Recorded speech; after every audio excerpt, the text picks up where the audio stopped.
शेतकरी आहे आणि गेल्या 2-3 वर्षापासून शेती करत असताना आम्हाला आमचे मित्र गणेश खिल्लारे भेटले आणि त्यांच्या माध्यमातून आत्मांतर्गत शेतकरी गट आम्ही स्थापन केला आणि त्याच्या माध्यमातून वेगवेगळ्या अभ्यास दौऱ्याच्या माध्यमातून एक नवीन टेक्नॉलॉजी मिळाली. ती टेक्नॉलॉजी आज आपण आता वाटाणा या पिकाबद्दलची बघतोय.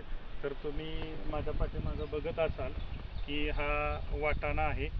हा वाटाणा जर तुम्ही याच्या अगोदर कधी बघितला असेल तर तो आपल्या पारंपरिक पद्धतीने केलेला असतो, पण आज मी हा वाटाणा बेड, ठिबक, मल्चिंग तुम्ही या ठिकाणी बघत असाल, मल्चिंग पण या ठिकाणी आहे आणि त्याच पद्धतीने एक वेगळे पण याच्यामध्ये हे आहे की मी तार काठी जाळी बांधून हा वाटाणा जाळीवरती असा वेलाप्रमाणे चढत आहे. तुम्ही व्यवस्थित जर बघत असाल तर हा वाटाणा अगदी व्यवस्थितपणे जाळीला असा पकडलेला दिसत असेल. याच्यामुळे वाटाणा हा जमिनीवरती किंवा मातीशी कोणताही संपर्क या वाटाण्याचा म्हणजे पानांचा, फुलांचा, शेंगांचा होत नाही. त्याचा परिणाम असा होतोय की जी क्वालिटी पाहिजे आपल्याला ती क्वालिटी अतिशय उत्तम प्रकारची शेंगांच्या बाबतीत मिळत आहे.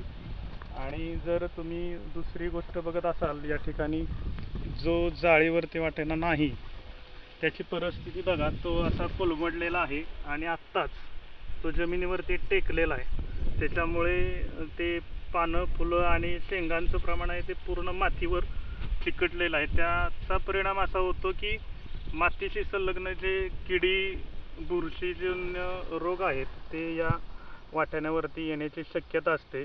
मात्र हे जर आपण असंच ठेवलं तर याचा फार मोठा परिणाम आपल्या उत्पादनावर होतो.